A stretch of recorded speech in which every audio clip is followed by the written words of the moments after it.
एक लड़का स्कूल से आती हुई एक लड़की को देखता है। वो उसे अकेला पाकर वहां से उठा ले जाता है और उसको झाड़ियों के बीच ले जाता है, जहां पर वह उसका गला घोंटकर उसको मारने की कोशिश करता है। लेकिन जब वह गला घोंट रहा था तब उसको वो सेटिस्फेक्शन नहीं मिल रहा था जो उसको चाहिए था।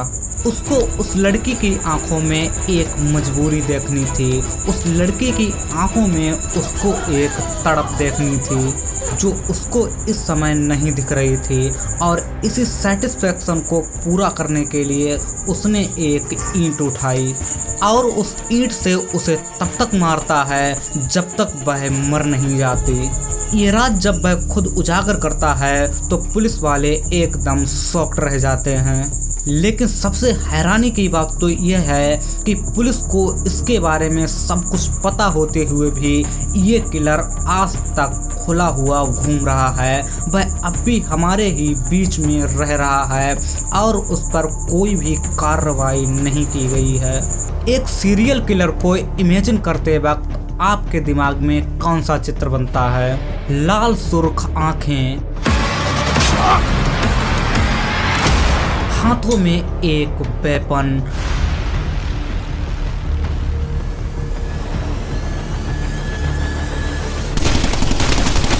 और काफी क्रोधी स्वभाव वाला। 결국엔 네가 잡을 수밖에 없어. 사내 셋이 목숨 걸고 게임을 했는데 끝은 봐. लेकिन आज की ये कहानी काफ़ी ज़्यादा शॉकिंग है। ये कहानी एक ऐसे सीरियल किलर की है जिसने महज 8 वर्ष की उम्र में एक नहीं, दो नहीं, बल्कि तीन खून किए। और इस यंगेस्ट सीरियल किलर का नाम था अमरजीत सादा। ये कहानी बिहार के एक लड़के की है जो 1997 में पैदा हुआ था। और जहां ये पैदा हुआ था वहां की फैमिलीज की फाइनेंशियल कंडीशन बिल्कुल भी अच्छी नहीं थी। इन लोगों को मुश्किल से ही 2 वक्त की रोटी नसीब हो रही थी, यानी वो किसी भी अन्य प्रकार के संसाधनों का उपयोग करने में बिल्कुल भी सक्षम नहीं थे। इन्हीं परिवारों में से एक थी सादा फैमिली। ये एकदम साधारण फैमिली थी और ये सभी अपना अच्छा जीवन जीने के लिए काफ़ी ज़्यादा स्ट्रगल कर रहे थे। जब अमरजीत का जन्म हुआ तो सबको यही होप थी कि इसका फ्यूचर हमसे ज़्यादा ब्राइटर होगा, लेकिन शायद ऐसा नहीं हुआ। इसके जन्म के कुछ सालों तक सब कुछ ठीक ठाक चल रहा था, लेकिन कुछ दिनों बाद इनके परिवार से एक लड़की गायब हो जाती है। सभी लोग इसको बहुत खोजते हैं, यहाँ तक कि सभी गांव वाले भी उसको ढूंढने में इन सब की मदद कर रहे थे। लेकिन कुछ दिन तक उस लड़की को ढूंढने के बाद इन्होंने गांव वालों से कहा कि तुम हमारी मदद मत करो, अब उस लड़की को हम खुद ही ढूंढ लेंगे। गांव वालों ने इसका रीज़न जानने की कोशिश भी की कि वो उनको उसको ढूंढने के लिए मना क्यों कर रहा है, लेकिन उन्होंने सीधे मना कर दिया कि तुम उसको मत ढूंढो, हम खुद ही उसको ढूंढ लेंगे। वास्तव में ये बात काफ़ी चौंका देने वाली थी क्योंकि गांव वालों तो उसकी मदद कर रहे थे, लेकिन वो लोग उल्टा उन्हें ही मना कर रहे थे। बहुत ढूंढने के बाद भी वो बच्ची नहीं मिली। अब कुछ दिनों बाद इसी परिवार में एक लड़की का जन्म होता है। सभी लोग खुश थे क्योंकि सभी यही सोच रहे थे कि एक लड़की इस परिवार से गई तो भगवान ने उसी के स्थान पर इस लड़की को भेजा है। लेकिन हैरानी तब होती है जब ये लड़की भी गायब हो जाती है। किसी को ये पता नहीं था कि ये लड़की आखिर गई तो गई कहाँ। अब इससे भी ज़्यादा हैरानी की बात यह थी कि इनके घर में ये बात चल रही थी कि ये बात हमारे घर से बाहर नहीं जानी चाहिए कि वो लड़की भी गायब हो गई है। पहले तो उन्होंने उस लड़की को ढूंढने से मना कर दिया था।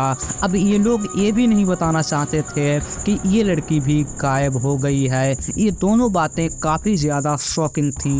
गांव वालों ने इसके बारे में जानने की कोशिश भी की, लेकिन किसी को भी कुछ नहीं बताया गया। तभी सबके सामने स्कूल से गायब हुई एक लड़की का केस आता है। गांव वालों ने पुलिस कंप्लेंट की।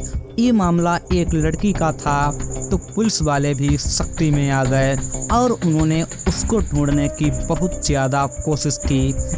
उन्होंने काफ़ी छानबीन की, लोगों से पूछताछ की, लेकिन उनके हाथ कुछ नहीं लगा। वो पूछताछ कर ही रहे थे तभी अंदर से एक आवाज़ आती है। इस केस के बारे में आपको अगर कुछ बता सकता है तो वो यही बता सकता है। और ये आवाज़ थी अमरजीत सादा की माँ की, जिन्होंने ये बोलकर अमरजीत को आगे कर दिया और कहा कि इस केस के बारे में यही आपको बताएगा। अब पुलिस काफ़ी ज़्यादा शॉक्ड हो गई थी कि ये कैसे हो सकता है, एक छोटा सा बच्चा इस केस के बारे में कैसे बता सकता है। पुलिस वाले उससे पूछते हैं कि तुमको इसके बारे में क्या पता है, जो तुम्हें पता है हमें बता दो। लेकिन अमरजीत एकदम चुप रहता है। फिर वो उससे दोबारा पूछते हैं कि तुमको इसके बारे में क्या पता है, वो लड़की कहाँ है और तुमको उसके बारे में पता कैसे। अब अमरजीत ने एक डिमांड की। उसकी डिमांड काफ़ी ज़्यादा शॉकिंग थी। उसने कहा कि अगर आप मुझे एक बिस्किट देते हैं तो मैं आपको सब कुछ सच सच बता दूंगा। पुलिस वाले ये सुनकर काफ़ी ज़्यादा शॉक्ड हो गए। फिर उन्होंने एक बिस्किट लाकर अमरजीत को दे दिया। तब उसने कहा चलिए मैं आपको सब कुछ सच सच बताता हूँ। अब वह पुलिस वालों को उस स्थान पर ले गया जहाँ पर मर्डर हुआ था और उसने उस लड़की की लाश दिखाई। पुलिस वाले एकदम दंग रह गए और उन्होंने अमरजीत से पूछा कि ये किसने और क्यों किया और इसके बारे में तुम्हें कैसे पता। तो उसने एक और बिस्किट की डिमांड की। उसने कहा कि अगर आप मुझे एक और बिस्किट देंगे तो मैं इसके बारे में आपको सब कुछ सही सही बता दूंगा। पुलिस वालों ने उसको एक और बिस्किट ला के दे दिया। अब अमरजीत बताना स्टार्ट करता है कि ये लड़की स्कूल से आ रही थी, इसको अकेला पाकर मैंने वहाँ से उठा लिया और मैं इसको झाड़ी के पीछे ले गया। फिर मैंने इसका गला घोंटकर इसको मारने की कोशिश की, लेकिन मुझे वो सेटिस्फेक्शन नहीं मिल रहा था जो मुझे चाहिए था। मैं इसकी आंखों में एक मजबूरी देखना चाहता था, इसकी आंखों में एक तड़प देखना चाहता था और इसीलिए मैंने एक ईंट उठाई और इस ईंट से उसको तब तक मारता रहा जब तक ये मर नहीं गई। अब पुलिस वालों को सारा खेल समझ में आ चुका था कि ये सब अमरजीत ने किया है। पहले जो 2 बच्चियां गायब हुई थीं उसमें भी इस अमरजीत का ही हाथ था और उसके घर वालों को भी पहले ही पता चल चुका था कि ये सब अमरजीत ने ही किया है, लेकिन वो उसके भविष्य को बर्बाद नहीं होने देना चाहते थे और इसीलिए उन्होंने गांव वालों से कहा कि वो उस लड़की को ढूंढना बंद कर दें ताकि उनका पर्दाफाश न हो पाए। और बाद में जब दूसरी बच्ची गायब हुई थी तब भी उन्होंने कहा था कि ये खबर उनके घर से बाहर नहीं जानी चाहिए, क्योंकि अगर ये खबर बाहर जाती है तो अमरजीत का फ्यूचर बर्बाद हो जाएगा। वो उसका फ्यूचर सेफ रखना चाहते थे और इसीलिए उन्होंने इन बातों को रहस्य बनाए रखा। पुलिस वालों के सामने सारा सच आ चुका था, लेकिन उस पर बिल्कुल भी एक्शन नहीं लिया गया था क्योंकि वह उस समय मात्र 8 वर्ष का था। लेकिन सभी ये सोच रहे थे कि सिर्फ 8 वर्ष की उम्र में आखिर इसने ऐसा क्यों किया। अमरजीत को कई मनोचिकित्सक के पास ले जाया गया और जानने की कोशिश की गई कि आखिर उसने ऐसा क्यों किया। उसको साइको किलर कहा गया, लेकिन कहा जाता है कि इस सब के बाद अमरजीत नॉर्मल हो गया था और उसको किसी नए शहर में एक नई पहचान दे दी गई। अब वह किसी शहर में हम सब के बीच ही एक नए नाम और एक नई आइडेंटिटी के साथ रहता है। तो दोस्तों, ये थी साइको किलर अमरजीत सादा की कहानी। इससे भी खतरनाक कहानी है जावेद इकबाल की, जिसने 100 बच्चों का कत्ल किया था और इसकी वजह जानकर आप हैरान रह जाएंगे। इन 100 बच्चों के कत्ल के पीछे एक ऐसी वजह थी जिसको सुनकर आप शॉक रह जाएंगे। अगर इसकी वजह जानना चाहते हैं तो ये वीडियो आपको दिखाई दे रहा होगा, इस पर क्लिक करके जावेद इकबाल वाला वीडियो जरूर देखें और ऐसे ही सेम क्राइम स्टोरीज के लिए चैनल को सब्सक्राइब कर लीजिए।